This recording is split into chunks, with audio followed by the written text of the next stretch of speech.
pledge allegiance to the flag of the United States of America and to the republic for which it stands, one nation, under God, indivisible, with liberty and justice for all.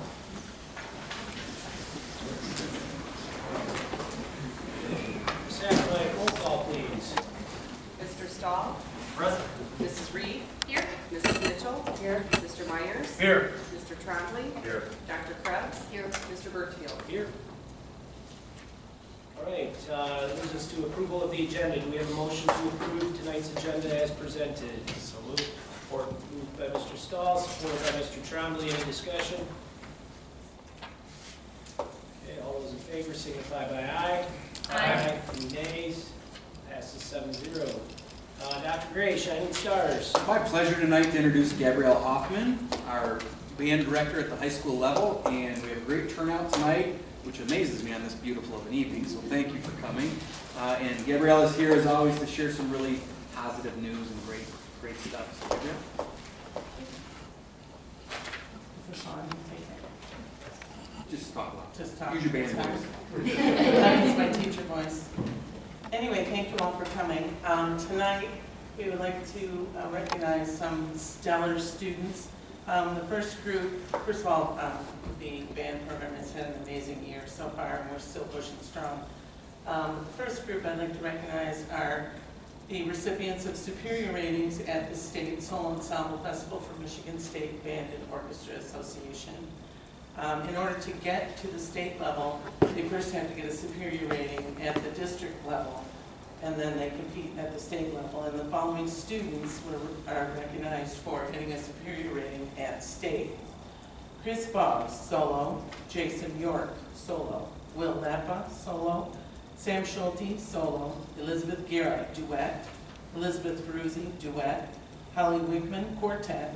Rachel Zimmerman, quartet. Sean Foster, quartet. Ethan Sullins, quartet. Hannah Bedner, solo. Mary Foglito, solo. Abigail Wright, solo. Sean Foster, solo. Oops, lost my spot. Sorry. A lot of names. Braylon Pollock, duet. Elizabeth Guerra, duet. Patrick Mulligan, solo. Andrew Koster, solo. Sophie Wisniewski, quartet. Andrew Koster, quartet. Jackie Schulte, quartet. Grace Snyder, quartet. Anna Heineck, trio and chamber ensemble. Elizabeth Stafford, trio and chamber ensemble. Tessa Hillebuck, trio. Connor Young, sextet and quartet. Ethan Lee, sextet and quartet. Spencer Casasado, sextet. Raymond York, sextet. Joanna Apple, sextet. Rachel Audie, sextet. Ryan Newcomb, sextet. Patrick Mulligan, quartet. Will Lappa, quartet. Felicity DeWolf, quartet. Jason York, quartet. Ben Mulligan, sextet. Cassidy Coach, sextet. Allison Harris, quartet and chamber ensemble. Jackson Profert, quartet and chamber ensemble. Sarah Fritz, chamber ensemble. Casey Martindale, quartet and chamber ensemble. And Gavin Morrison, quartet and chamber ensemble. Congratulations to all of you.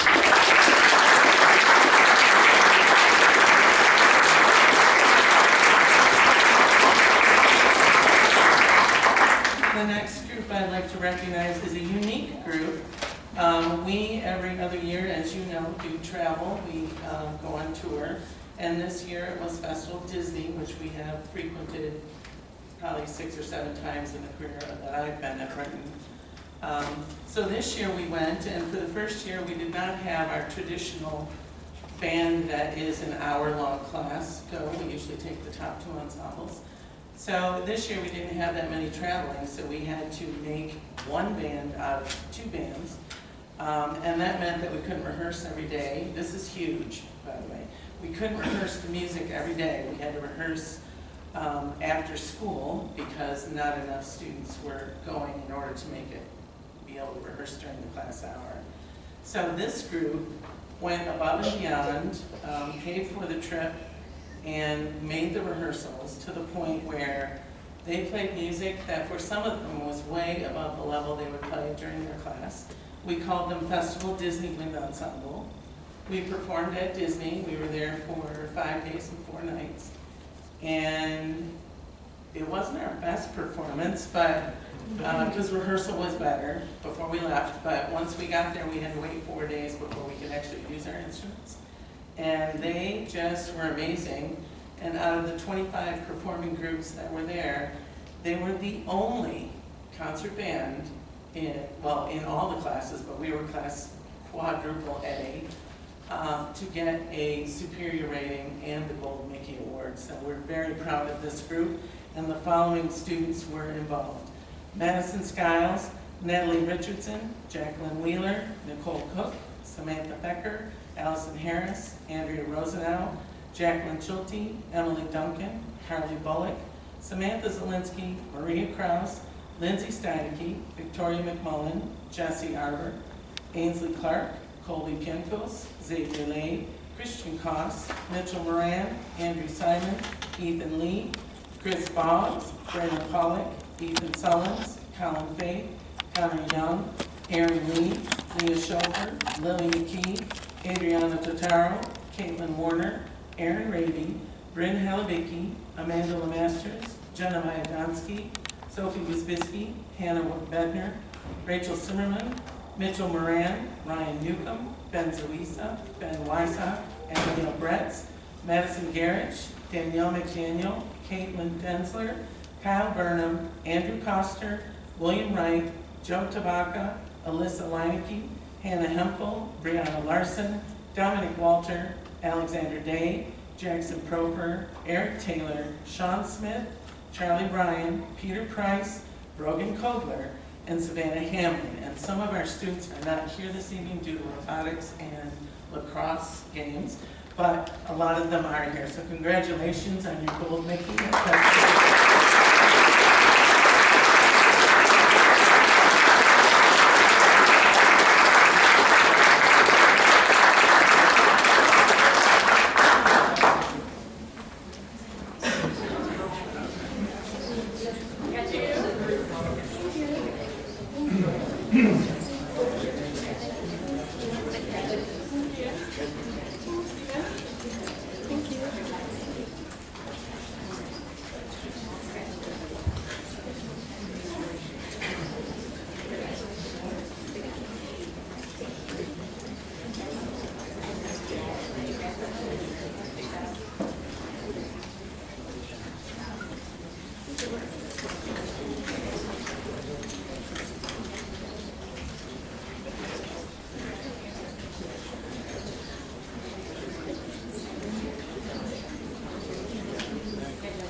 Thank you.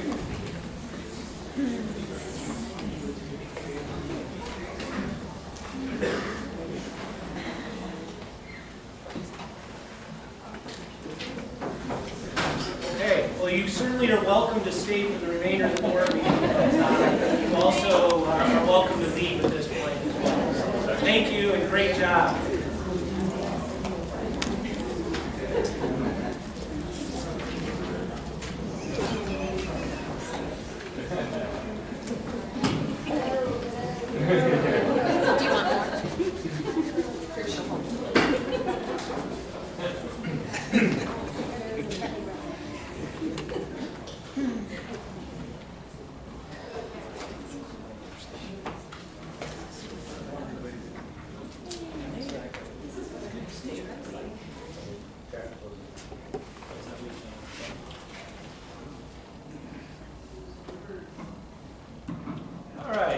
So this will move us into call to the public. If anyone wishes to address the board this evening, please step to the podium, state your name and address, and we ask you to limit comments to 3 minutes. Okay, doesn't look like we have any call to the public this evening, so we'll close call to the public and we'll move to the superintendent report. Dr. Gray, student representatives. This week, with 24 days left, we have Brooke Warren, our senior representative. Yes, that's right. 24 days. Yeah, I'm excited. Here we go. So I can say for myself and the rest of our school, but most importantly our juniors, they're so happy that SAT testing and standardized tests are finally done. That was like a week-long process. I feel like it was just crazy. But we did it, and hopefully our kids did really well. We have some more tests coming up. AP exams are the 2nd and 3rd weeks of May. So our kids are going to be busy studying. Students are going to be probably a little more stressed.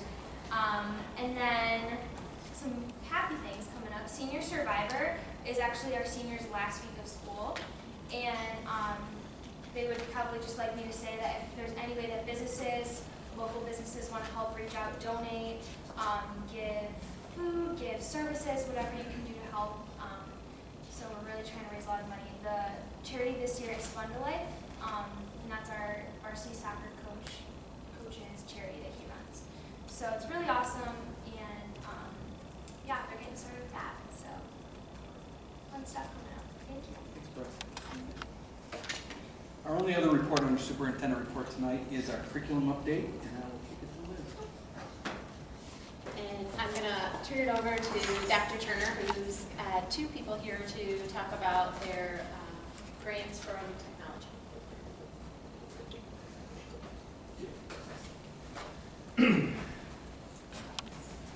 Moving rapidly through the agenda, so you caught me off guard. Tonight's recipients that will be discussing their Technology Innovation Grant are Scranton teacher Jacob Van Note and Scranton librarian Kara Frigley. Looks like Kara's up first.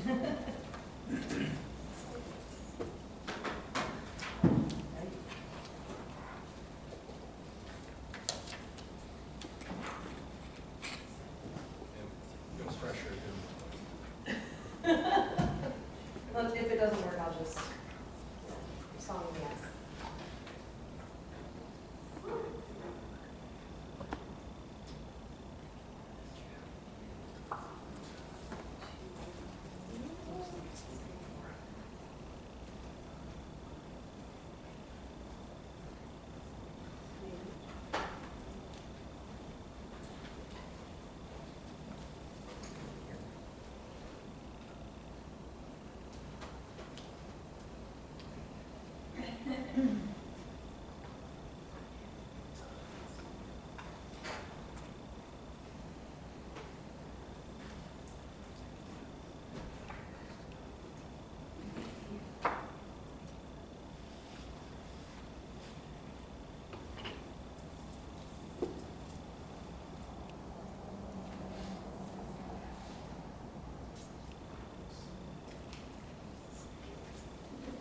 Is it on a table or podium?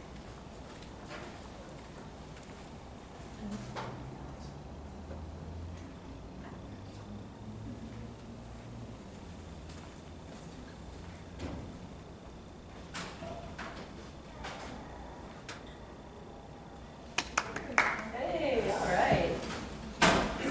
That's exciting. I love technology when it works. Okay, guys, so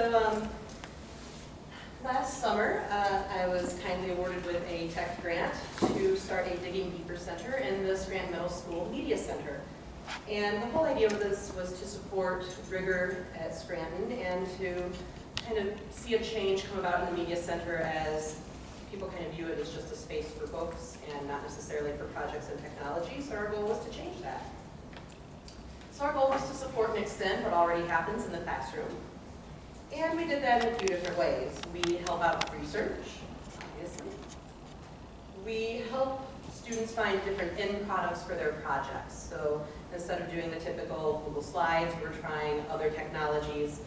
This is one that I just tried myself today, and I'm really enjoying it. But we have them doing videos, audio recordings, making websites and infographics and things like that that they don't necessarily typically do in their classes. We've also been interested in helping them find authentic audiences this year so that they're presenting their work to someone other than just their class. And of course, we like being a safe place for both teachers and students to try new things. So some examples of what we have done this year, and I should point out we started this in January. I was on maternity leave until mid-November, so we got the ball rolling after winter break. And we've had some really cool things happen so far this year. We have assisted students who are emerging researchers and are coming down, and they need that assistance as they start their projects. And the thing that we've discovered, and it's really true about rigor, is that rigor is different for every student. And we have to meet them where they're at. And so we've helped people with emerging research. We've helped people who are more seasoned researchers. And one of the examples of something that one of our more seasoned researchers did is really pretty amazing. She was taking an elective class for a second time because she loved it so much. She was taking CSI. And we wanted to extend what she had already learned. And she came into the media center, and I said, well, is there anything that really interested you? And her immediate response was the nervous system. No hesitation. And so she went out and she created, after doing a lot of research, a website about the nervous system for her CSI class. And you can see this is really a pretty rich website. So this is her home page. She has a page about how it works, a page that's specific to the spinal cord, about disorders, and then, because that wasn't enough, she decided to create a challenge page for her fellow students. So this is actually like a choose your own adventure story about the nervous system, which was pretty awesome. So she was happy to have that shared tonight. Some other kind of fun things that we've done other than just research and creating websites. And obviously a website has a broader audience than just the class, but the teacher does plan on using that in future classes, which is cool. We had a group of students from Julie Malia's science classes entered the first ever NPR Student Podcast Challenge. They did it as an extension of what they were already studying in class, so they did it on global climate change, which required them to do a little bit of extra research.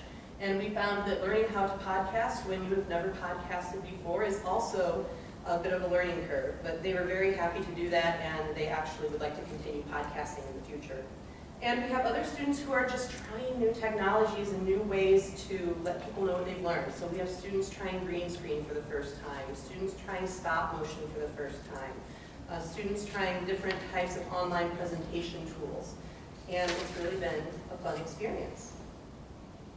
So results-wise, there are all kinds of different numbers of students coming down on passes to the Media Center this year. But I have seen a pretty dramatic increase in the way students are actually using the physical space of the Media Center. So I've always, as a media specialist, supported technology and supported research and been all about meeting students where they are, but the physical space at Scranton for the Media Center didn't necessarily reflect that. I just had a few desktop computers. So now this infusion of 20 Chromebooks and some iPads and some podcasting equipment, we're really seeing the way the space itself is used shift in just a couple of months, which I think is pretty impressive. We're seeing a lot of collaboration and students just coming down and being willing to try new things. And for me, it's the transformation that I've wanted for a while in the Media Center. I would say this is the beginning of it. I wouldn't say this is anywhere near where I ultimately want to be, but I can see it starting to happen, which is very exciting to me. And the other thing that's changed is a lot of times teachers would come up with a project and they'd come to me and they'd say, I need resources for this project, which of course I'm happy to help provide.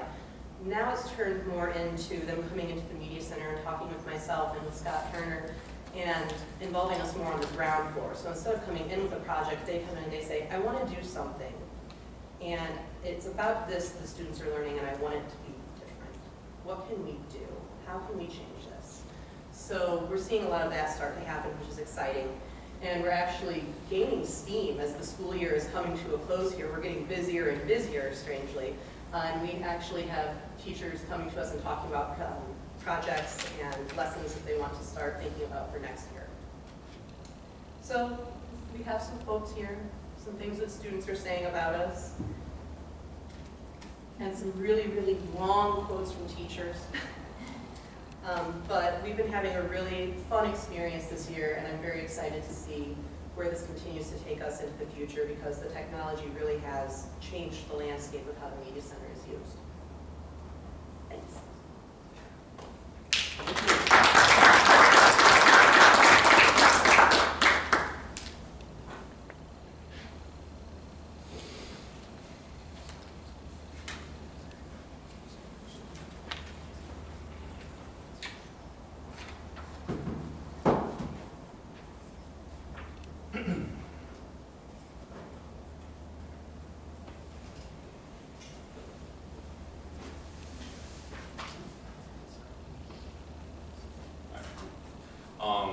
Jake Van Note. I'm the art teacher and graphic design teacher over at Scranton.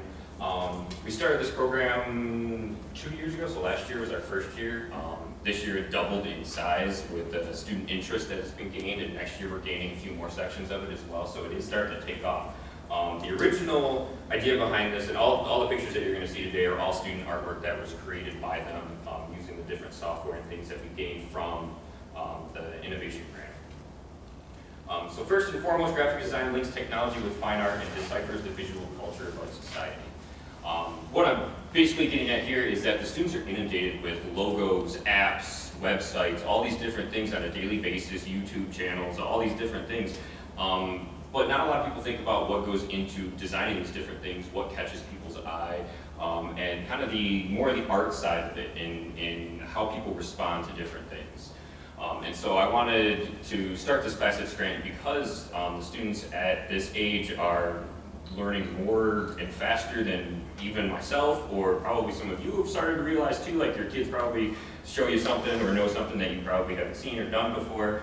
So I wanted to get them involved with technology in order to kind of help them see the world a little bit differently, as well as get them creating art in a different kind of way, allowing them to see, and this is a viable career too, and it's a growing field. It grows all the time. My brother actually just got a job, started first day today actually as a graphic designer in a new company, which I thought was really cool. So with that grant, we were able to get 35 computer licenses, as well as Chris did some awesome things and got us some refurbished iMacs and MacBook laptops, so the kids are using fairly up-to-date technology and things that you would see in the professional world, as well as the graphic design labs that are up at the high school right now. So I'm trying to kind of get them geared and thinking a little bit about that, their futures, and kind of how they can spin things or what they can do with it. So when we go into the class, we look at logos and symbols that they see every day. This whole idea of a visual symbol kind of library that we all look at every day. We actually started off with a project based around road sign design, and we talked about how how they're universal. A lot of them, that octagon that makes the stop sign is a universal symbol that a lot of cultures use, allowing us to be able to stop without necessarily being able to read the word stop. And so we talked about some of these universal symbols and how they play into it. We looked at using technology to represent their ideas visually. We looked at using the elements and principles of design and using these tools and these different things in order to come out with different end goals. Like each one of them is able to have their own creative freedom with different things. We looked at badge design and representing some of our places in Michigan. We listened to some of your Michigan ads. We looked at some pop culture icons, as well as its relation with the history of art. The pop art movement, as well as some of the bright bold colors of the 80s. We looked at, because the Game of Thrones is really big, we looked at creating some family crests and representing essentially our families, which can kind of be seen as companies, and using logo kind of ideas when we're representing them. So yeah, as I said here, we're using text, we're using shapes, we're altering logos. In some of these ones, these more standard pictures, the students actually competed in a homeless awareness art show that they do to try to get some community outreach during Homeless Awareness Week. And they competed against other schools. One of them, I think it was in my last slide, she took home second place, which was really cool. So we talked about this idea of, these symbols that we see all the time, like the Twitter logo that's up there, but taking and twisting it in a different way so people stop and think about it for a little bit longer. And that's the big goal of graphic design, and art is the way that I try to approach it with the students, is thinking really deeply about what it is they want to communicate and the best way to possibly do that. And so we used this, all across the board. We talked about creating movie posters based on a family event or a life event that was something meaningful to them. Again, we looked at typography and the use of type as an image, not just as a way to communicate in one way, but in multiple ways. We talked about optical illusion art. We talked about a whole bunch of different things. So this program is really just trying to get them to think a little bit differently, as well as to look at their world just a little bit differently. And as I mentioned before, this program is continuing to increase every year, which has been absolutely awesome, and I'm hoping I can continue to push that growth. with the students and our ability to do different things, and maybe try to collaborate with Sean Carney, the head of the graphics department at the high school, and see if we can do some cross-curricular things. I know that Scranton's doing a program right now, and the kids talk about it all the time, where they go over there towards the end of the day and they spend some time with him and a couple other classes, and they go, oh, yeah, we did this and we did that. So it's really cool to see them kind of connect these different things. But it gives them a little bit more empowerment. Students that don't normally think that they could draw or paint have a lot more success with this kind of program because, well, one, you're able to undo and redo things. So they always like that idea. But they're also able to express themselves using shapes and these different tools and different things that I show them, that they feel a little bit more confident in their art making abilities. So that always turns out well. And then we looked at internalizing information, talking about logos and apps and things that they see. And just in conclusion, through the use of all these different things, we're looking at the relevancy. I usually, with every project, I try to either tie it to an art movement or a graphic designer that's currently practicing in the field. So like those pop culture faces that you saw, that was a big graphic design firm to actually collaborate. Well, I'll get on my soapbox and I'll keep going, so I'll stop. So they use this to dissect the world around them, look at things differently, and then take these ideas and approach art and their own meanings in different ways. So thank you again for your support. Thank you, Chris. And I just hope this continues to take off. It's been an awesome experience so far. So thank you.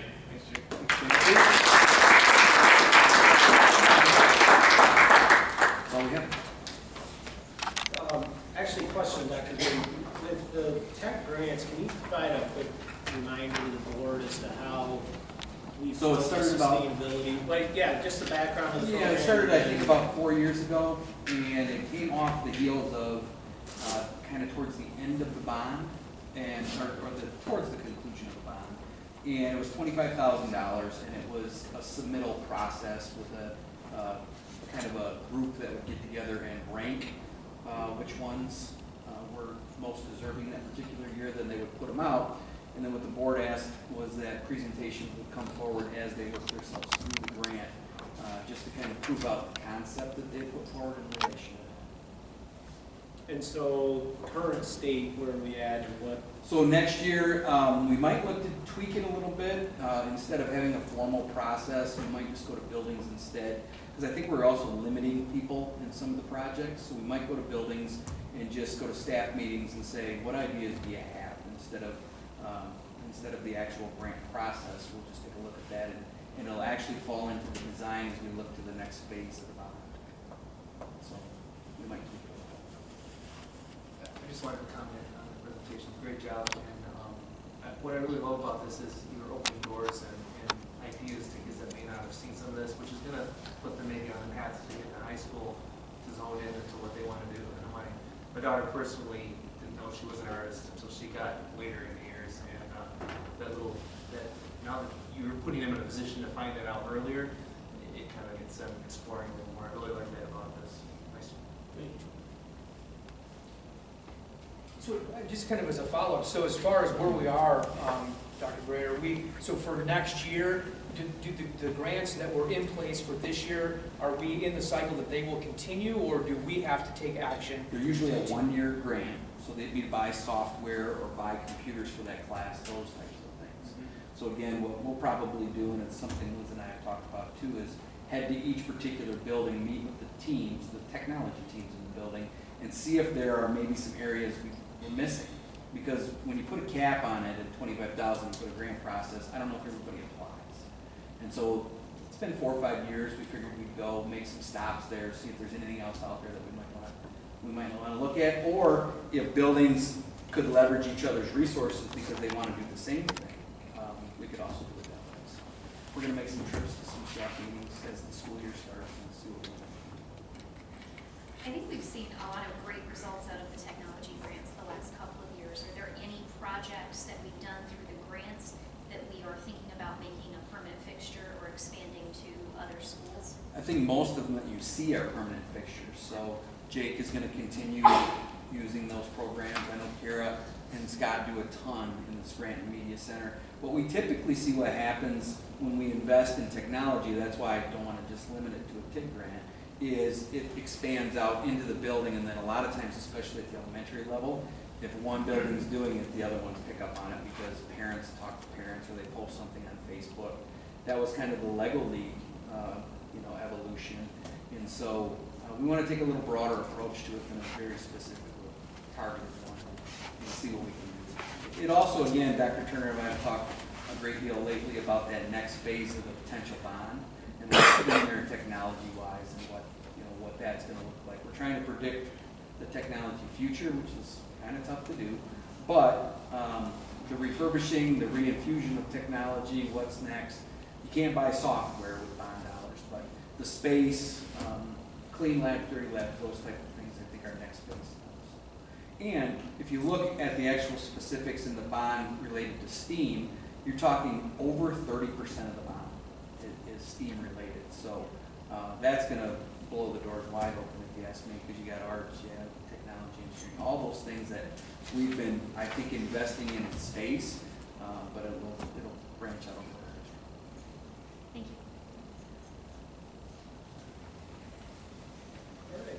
All right. That'll move us into our 4 action items for this evening. Item A is the regular meeting minutes of April 8th, 2019. Do we have a motion to approve? So moved. Supported by Mr. Myers, supported by Mr. Stahl. Any discussion?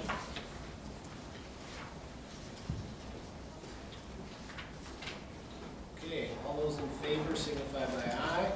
Aye. Any nays? And then 1 abstention. So we have 6-0 tonight.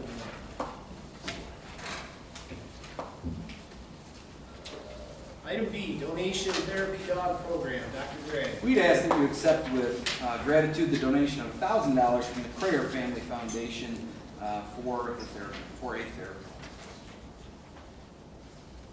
Do we have a motion to approve? So moved. Support. Moved by Ms. Reed, supported by Mr. Stahl. Any discussion? Yeah. One thing that I'd like to remind the board of with the therapy dogs is that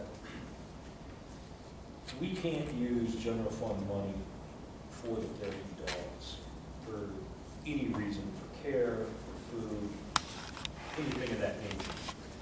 And so far, this has been driven primarily by Karen's story and going out and soliciting donations, those kinds of things. What my fear is that at the end of her time, when she decides to retire, or whatever she does moving forward, what happens to the dogs? Who picks up the champion? How do we fund that as a board? So what I'd like to see us as a board is possibly to look at some long sustaining monies somewhere along the lines that either from a private source or from a foundation or something that we can tap so we know that this program can continue in Brighton schools. I mean, the amount of publicity we've gotten out of it, and the benefit of the dogs, I mean, it's overwhelming. So to me, we have to keep this thing moving along and keep it, we have to position it for the future of Brighton area schools. And somehow I think we need to start looking at that and figuring that out as a board to move this forward, to keep it funded. I agree, though. It'd be easier to come up maybe with some ideas if we knew what the annual fee really is, because we know they raise a lot of money, but what does it actually cost to run it?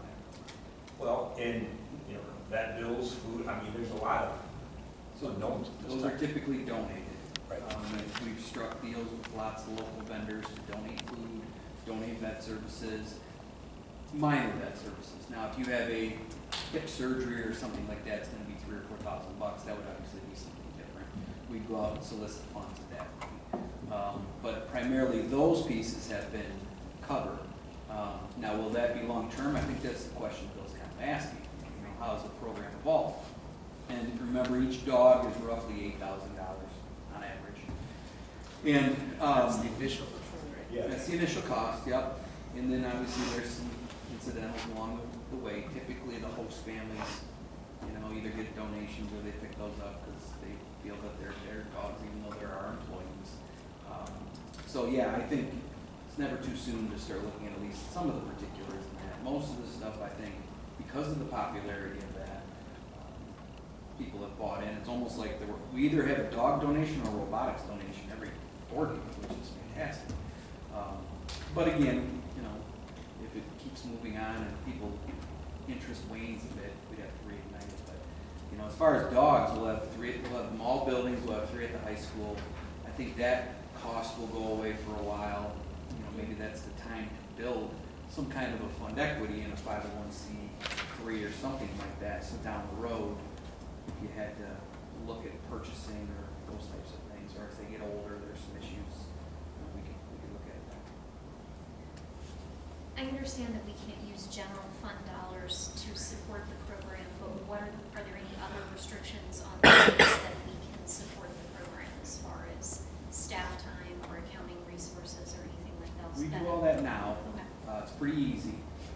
There's a pretty significant lineup of people that want to be the host parent to the dog. So I'm not really concerned about that one. We have a pretty robust interview and screening process that we go through for that, because we typically get 4 to 7 people that apply each time. You know, we run through their house, their time, their number of kids, their available time to train, because there has to be some upkeep to the training and go back. And so we spend a lot of time on that. It's probably something we should almost, if we create a 501c3 or somebody does, create a handbook as well. Because you know, everybody that's here presently running this program, you know, won't be here someday, and it would be a nice sustainability piece. So that actually, you mentioned it. What's coming to mind is how much of this is on paper A lot. to memorialize what currently is in place, and then to, I think, several folks' points up here in order to keep the sustainability of the program. I would say 90 to 95% of it's on paper. So our screening process, our interview questions, all that stuff we go through when we're picking host families, who we've developed the money from, the cost, the training, the time frame, even the dogs' schedules in the classrooms are very regimented, because that's how they work best.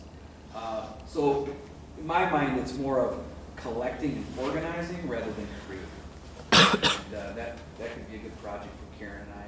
We've kind of worked on this since the beginning of it anyway. So That's, I think, I mean, what's resonating with me is it seems like, I think what Mr. Tromley is bringing up is a great idea, that we probably do need some more focus on how we make sure that we don't have a gap that arises. You know, again, there's things, life happens, and all take.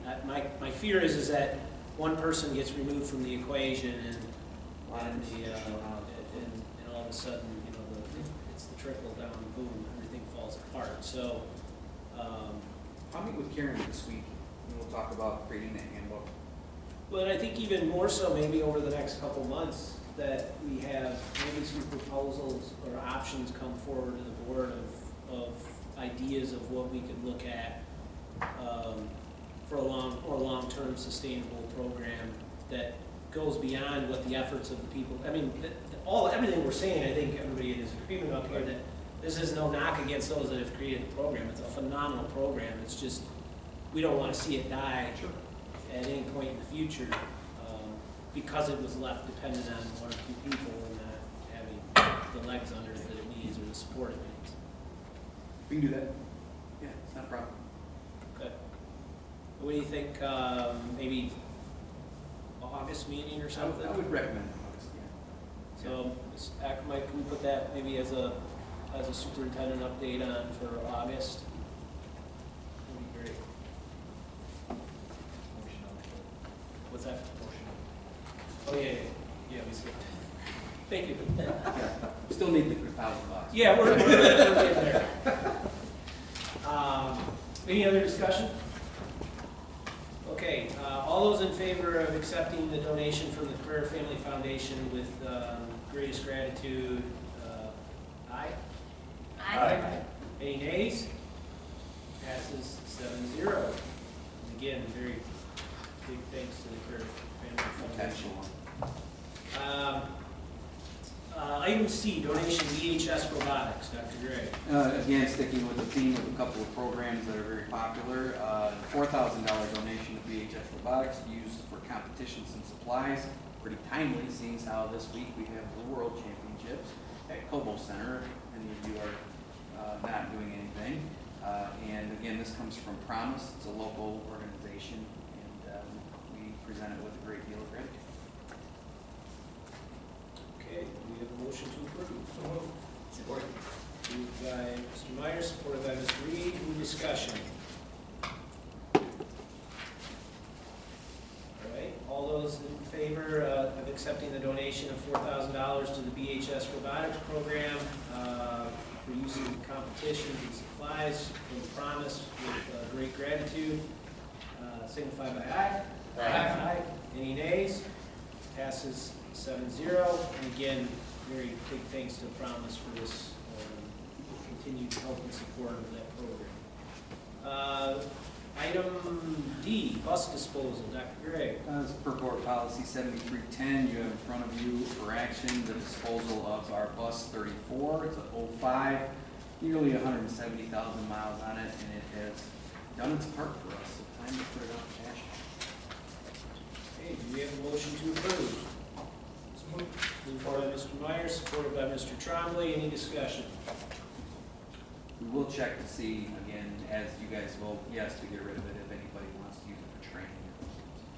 Okay, great. All right, all those in favor signify by aye. Aye. Any nays? Passes 7-0. And that will close out the 4 action items and move us into for future action. Item A, donation therapy dog program. We're going to ask you in a couple of weeks to accept a donation of $5,500 from PepsiCo Corporation via the Farmer family, again, to our dog program.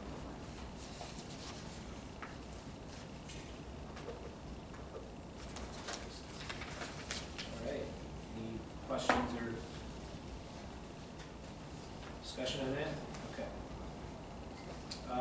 Item B, administrative staff resignations. Dr. Gray. Bittersweet moment for me, but a couple of veterans here, especially Mr. Vecchione, 28 years of service to the district, hanging him up at the end of this year as grade level principal from the high school, and Mr. Wilson, 7 years of service to the district as the grade level lead principal at Scranton.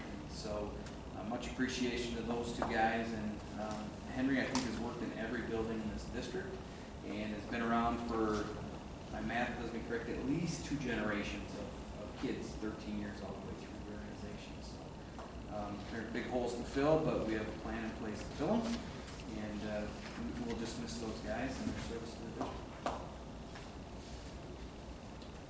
Any discussion? Questions?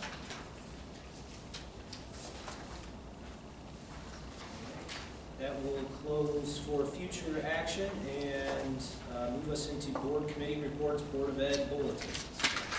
I've got one. The Health, Safety, and Policy Committee met last week to go through a very lovely pile of updates that we all prepared for us.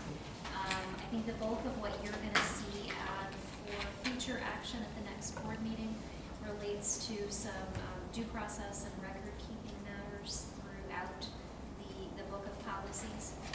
For this past meeting, what we did to go through those was to review the recommendations from Neola against our existing policies, and we whittled down the pile to just the things where Neola is recommending changes. We noticed that a bulk of what they sent us was just an updated date on a document that is substantively the same as what we already have in place. So we're not sending all of those things back through to the board for reconfirmation because there hasn't been anything that's changed, and Dr. Gray didn't have a strong feeling that the board needed to approve it just to say that we had looked at it. So what the committee is going to recommend is that we not touch the things where we're not making substantive changes, and then we take a look at the changes Neola has recommended and consider adopting those ones instead. That should get us caught up with everything that Neola has given us so far, just in time for us to start over again after our May 2nd meeting with our representative. Well, this committee is certainly earning a place in the hearts of the rest of the board, for sure, so well done. You're showing the rest of us up, we got work to do. We appreciate all of the late evenings with Dr. Gray and Mr. Vecchione. We hope that they get to be shorter soon. Any questions or, Facilities Committee, Mr. Scott Jacobs, Scott helped at IDI Architectural Consulting, Mr. Trombley and myself took a little trip to Legacy Building Solutions in Minneapolis this last Thursday. We took a tour of their manufacturing facilities and looked at a few of their buildings. They have built at a nearby school district gymnasium. This, of course, is about the bond and the multi-purpose building we're talking about. We're going to vet it through the next committee meeting, and then we'll bring you findings. Our next meeting is the 7th, May 7th. So I believe we have a board meeting on the 6th. May 13th. 13th, yeah, perfect. We'll have our times right there. Just on a side note, RFPs are due Friday. Oh, okay. So we'll have the RFPs in Friday, we'll get them out to everybody so they can review them prior to that. that's for the construction manager, right? Yes. Okay, good.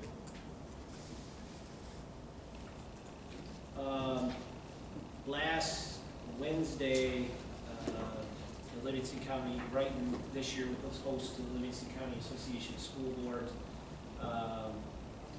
There were a good representation from our board, which thank you for everyone, all those that were able to make it and be there. Powell, their career tech, provided a dinner and did a great job with that. And then there was a good presentation that followed in the media center in the high school from Dr. Arson from Michigan State University, and went through a pretty interesting presentation about how the funding of schools today and some of the challenges that are in place.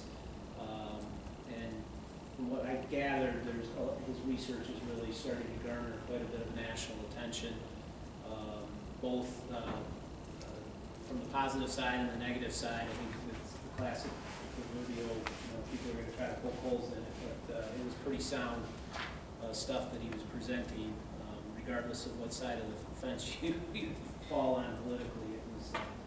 It was a good presentation, and I think everybody on the board, there's a packet available of that presentation if you're interested in taking a look at it.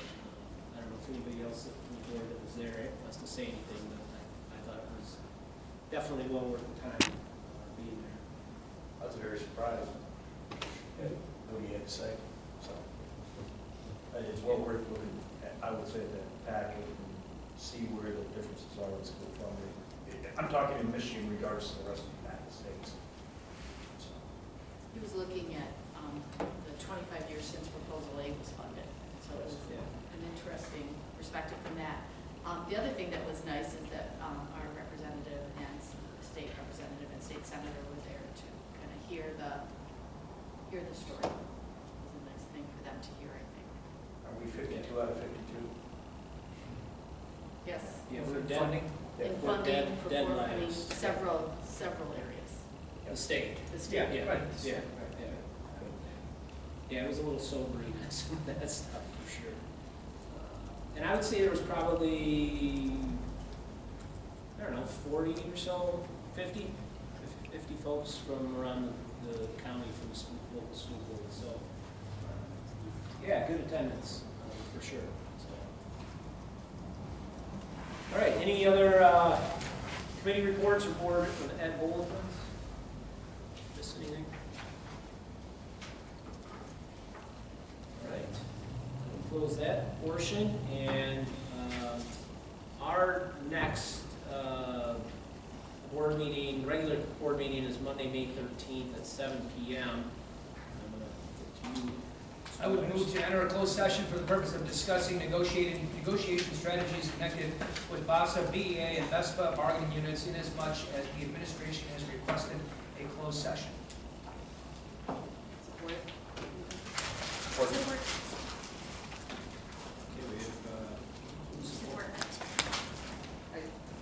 Mr. Trombley, motion, Ms. Reed, and then roll call, right? Yes. Mr. Birchfield? Yes. Dr. Krebs? Yes. Mr. Trombley? Yep. Mr. Myers? Yes. Mrs. Mitchell? Yes. Mrs. Reed? Yes? Mr. Stahl? Yes. Take a quick 5-minute recess and then